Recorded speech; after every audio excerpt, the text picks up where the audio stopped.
പദയാത്രയ്ക്ക് ലഭിച്ചുകൊണ്ടിരിക്കുന്ന സ്വീകാര്യത ഇരു മുന്നണികൾക്കുമെതിരായിട്ടുള്ള ജനങ്ങളുടെ ശക്തമായ വികാരത്തെയാണ് പ്രതിഫലിപ്പിക്കുന്നത്.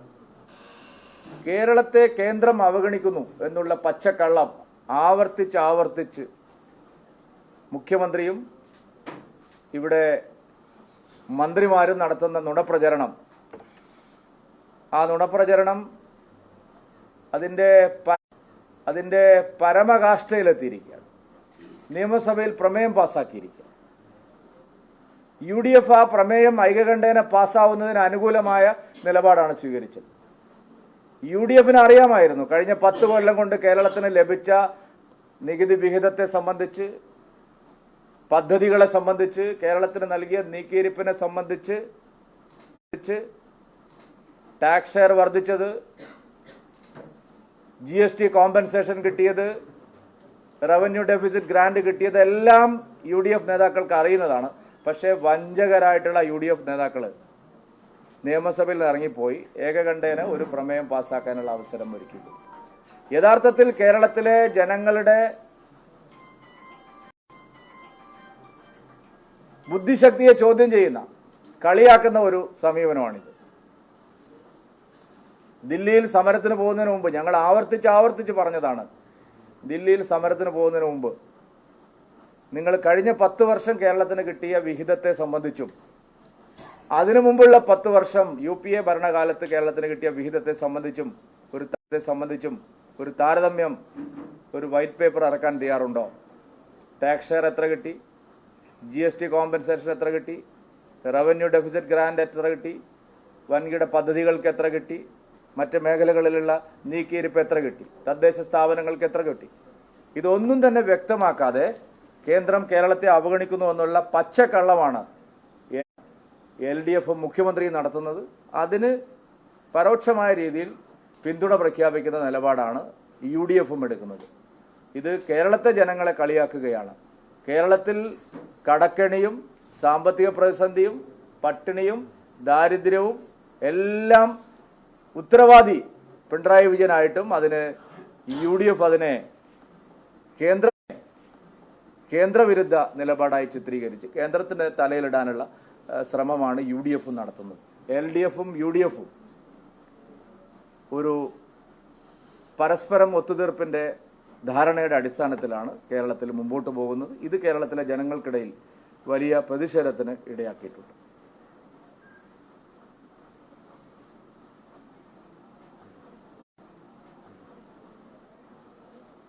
ഓക്കെ,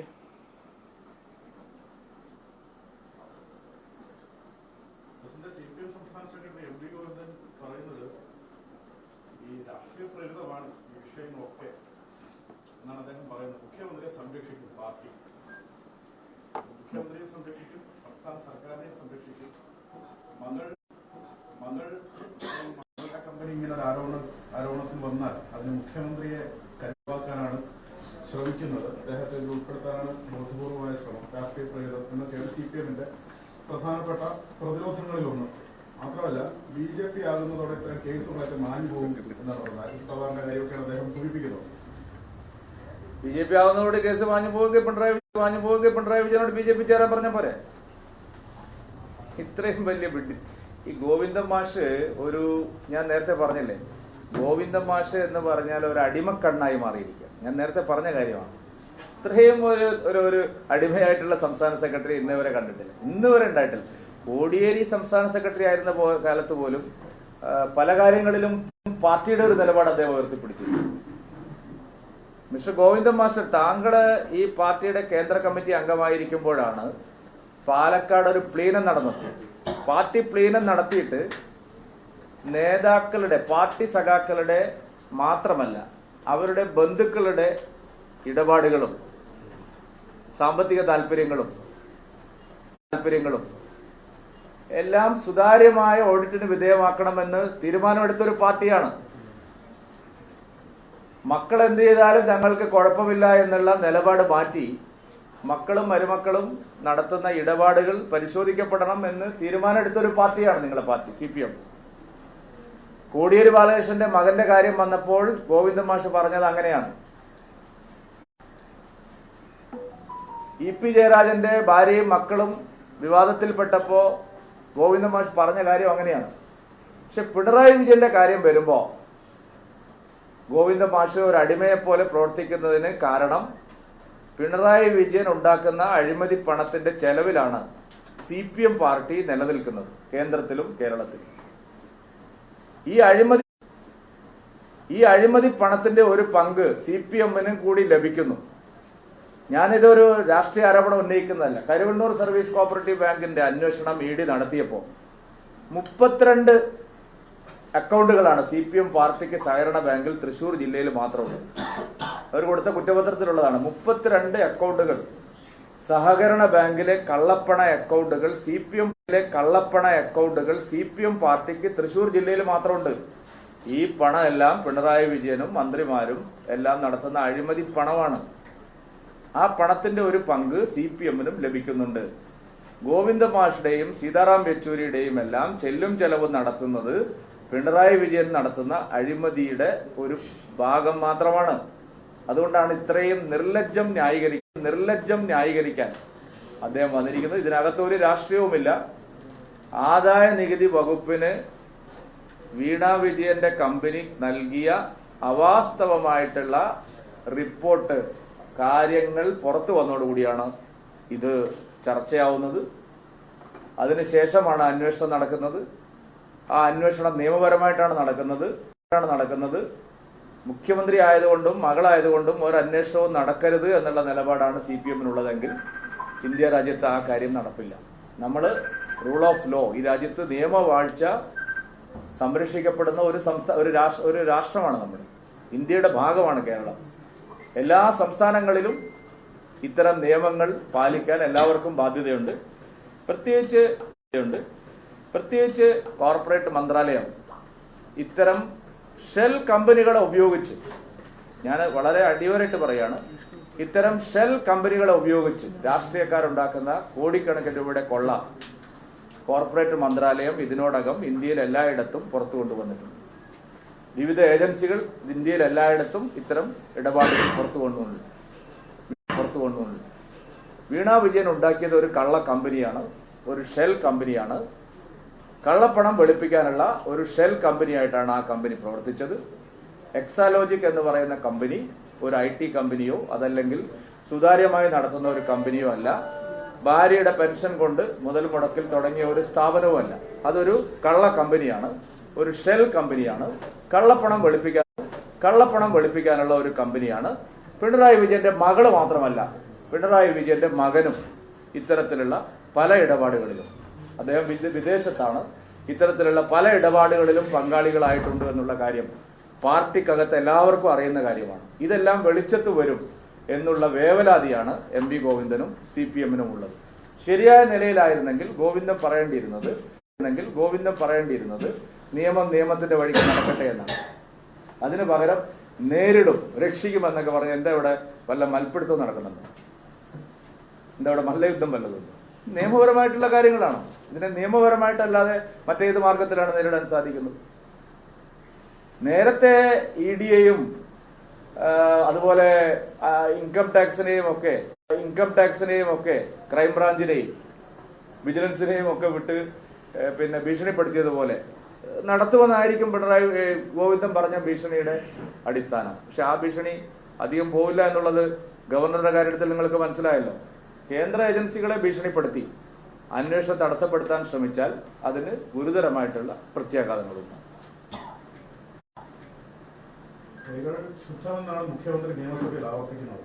മുഖ്യമന്ത്രി പറയുന്നതിന് വല്ല അടിസ്ഥാനമുണ്ടോ? നിങ്ങൾ അദ്ദേഹം നിയമസഭയിൽ എന്തെല്ലാം പറഞ്ഞിട്ടുണ്ട് ഇതിനു മുമ്പ്? അതെല്ലാം അടിസ്ഥാനമുള്ള കാര്യങ്ങളാണോ? കൈകൾ ശുദ്ധമാണെങ്കിൽ പിന്നെ എന്തിനാണ് നേരിടുമെന്ന് പറയുന്നത്? കൈകൾ ശുദ്ധമാണെങ്കിൽ എന്തിനാണ് അന്വേഷണങ്ങളെ ഭയപ്പെടുന്നത്? എന്തിനാണ് KSIDC 27 ലക്ഷം രൂപ ഒരു സിറ്റിംഗിന് അഭിഭാഷകരെ വെച്ച് കോടതി പോയിരിക്കുന്നത്? കൈകൾ ശുദ്ധമാണെങ്കിൽ KSIDC-യും CMRL-ഉം തമ്മിൽ എന്താ ഇടപാട്? ഇതിൽ മുഖ്യമന്ത്രിയുടെ മകൾക്ക് എന്താ ഇടപാട്? KSIDC-ക്ക് അഭിഭാഷകനെ വെച്ച് ഇത് അന്വേഷണം നടത്തി തോൽപ്പിക്കേണ്ട ഒരു ആവശ്യമില്ല. KSIDC-ക്ക് എത്ര ശതമാനം ഷെയർ CMRL-നുണ്ട്?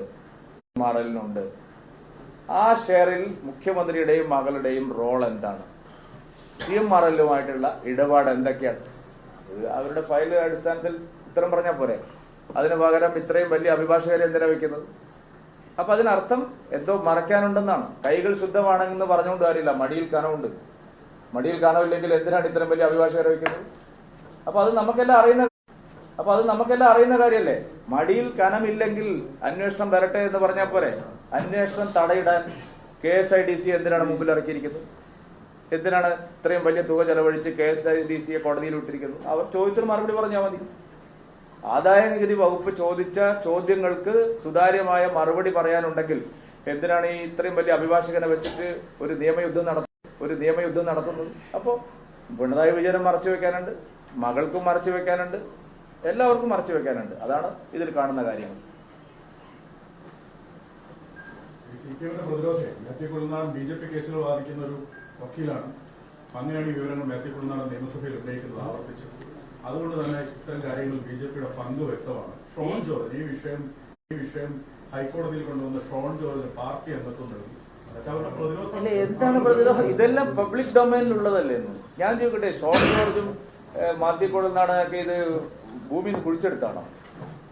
ആദായ നികുതി വകുപ്പിന്റെ അപ്പീൽ കമ്മിറ്റിക്ക് നൽകിയ മൊഴി അത് ഷോൺ ജോർജും മാത്യു കുഴൽനാടൻ പറയുന്നതിന് എത്രയോ മുമ്പ് ഇവിടുത്തെ പത്രങ്ങൾ നിങ്ങളെല്ലാവരും റിപ്പോർട്ട് ചെയ്ത കാര്യമല്ലേ. എന്താണ് ഇത്ര വലിയ ഒരു രഹസ്യമായിട്ട് ഇതിൽ പറയാനുള്ളത്? ഇത് വളരെ വ്യക്തമാണ്. ഈ അഴിമതി കോർപ്പറേറ്റ് മന്ത്രാലയം വിശദമായി പരിശോധിച്ചിട്ടുണ്ടാവും. അവർക്കറിയാം ഇവർ കൊടുത്തിരിക്കുന്ന മൊഴി തെറ്റാണെന്ന്. വ്യക്തമായ മറുപടിയില്ല. മാത്രമല്ല, കമ്പനി തന്നെ പറഞ്ഞിരിക്കുന്നു, CMRL തന്നെ പറഞ്ഞിരിക്കുന്നു, ഞങ്ങൾ ഇത്ര കൈക്കൂലി കൊടുത്തിട്ടുണ്ടെന്ന്, ഇത്ര മാസപ്പടി കൊടുത്തിട്ടുണ്ടെന്ന് അവർ തന്നെ പറഞ്ഞ കാര്യമാണ്. പിന്നെന്താണ് ഇതിൽ ഇത്ര മറച്ചു വെക്കാനുള്ളത്? ഇതാരെങ്കിലും പുതുതായി എഴുതിയുണ്ടാക്കിയ ഒരു റിപ്പോർട്ടാണോ? CMRL-ന്റെ ഉത്തരം 96 കോടി രൂപ എന്തിനു കൊടുത്തു, ആർക്കൊക്കെ കൊടുത്തു, അതൊക്കെ നിങ്ങൾ പ്രസിദ്ധീകരിച്ചതല്ലേ. പിന്നെ വീണ്ടും ഇങ്ങനെ ഒരു ആരോപണം ഉന്നയിക്കുന്നത് എന്താണ്? ആളുകൾ കോടതി പോവില്ലേ? ശരിയായ അന്വേഷണം ആവശ്യപ്പെട്ടുകൊണ്ട് പൊതുപ്രവർത്തകർ കോടതി പോവില്ലേ? അതിൽ കൂടുതൽ എന്ത് തെറ്റാണ് ഷോൺ ജോർജ് ചെയ്തത്? കോടതി പോയ സത്യം പുറത്തു വരാനാണ്. കൈകൾ ശുദ്ധമാണെങ്കിൽ പിന്നെ എന്തിനാണ് അതിനെ ഭയപ്പെടുന്നത്? ഇങ്ങനെ ഒരു പരിച കൊണ്ടുവരുന്നത് പാർട്ടിയെ ഞങ്ങൾ രക്ഷിക്കുന്നൊക്കെ പറയും. എന്താണ് പാർട്ടി രക്ഷിക്കാൻ ഇവിടെ എന്താണുള്ളത്?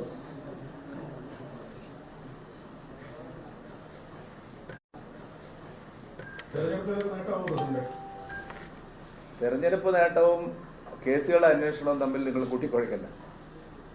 കേസുകളുടെ അന്വേഷണം അതിന്റെ വഴിക്ക് നടക്കും. തെരഞ്ഞെടുപ്പ് 2 മാസം കൊണ്ട് നടക്കും. 8 മാസം കൊണ്ട് അന്വേഷണം പൂർത്തിയാക്കാനാണ് ഇവർ പറഞ്ഞിരിക്കുന്നത്.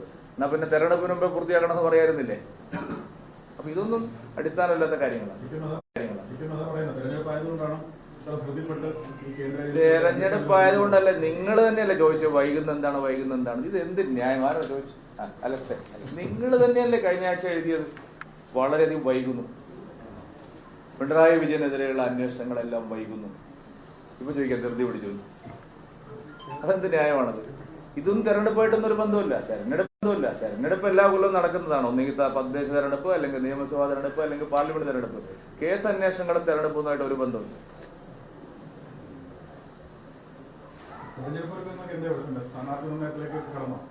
സ്ഥാനാർത്ഥികളെ കുറിച്ചുള്ള ചർച്ച പുരോഗമിച്ചുകൊണ്ടിരിക്കുകയാണ്. വൈകാതെ പൂർത്തിയാവും. ആളുകളൊക്കെ പാർട്ടിയിലേക്ക് വന്നു, സീറ്റുകളൊക്കെ അവർ വേണമെന്ന് ആവശ്യപ്പെടുന്നു. നിങ്ങൾ വല്ലാതെ വിഷമിക്കേണ്ടത്, ഞങ്ങളെ സീറ്റല്ലേ, ഞങ്ങൾ കൊടുത്തോ. എന്തിനാണ് നിങ്ങൾക്ക് ഇത്ര വേവലാതി? ഈ ആറ്റിക്കൽ LDF-ന്റെ സ്ഥാനാർത്ഥി ആരാ? അത് നിങ്ങൾ ചോദിക്കുന്നില്ലല്ലോ. നിങ്ങളൊക്കെ ഉള്ളിൽ ഇപ്പോഴും മറ്റേ CPM ആണ് അല്ലേ? ഈ ആറ്റിങ്ങൽ മണ്ഡലത്തിലെ LDF സ്ഥാനാർത്ഥി ആരാ ഞാൻ ചോദിക്കുന്നു. എന്താ അവർ പ്രഖ്യാപിക്കാത്തത്? എന്താ അവരെ ഒന്നും പറയാത്തത്?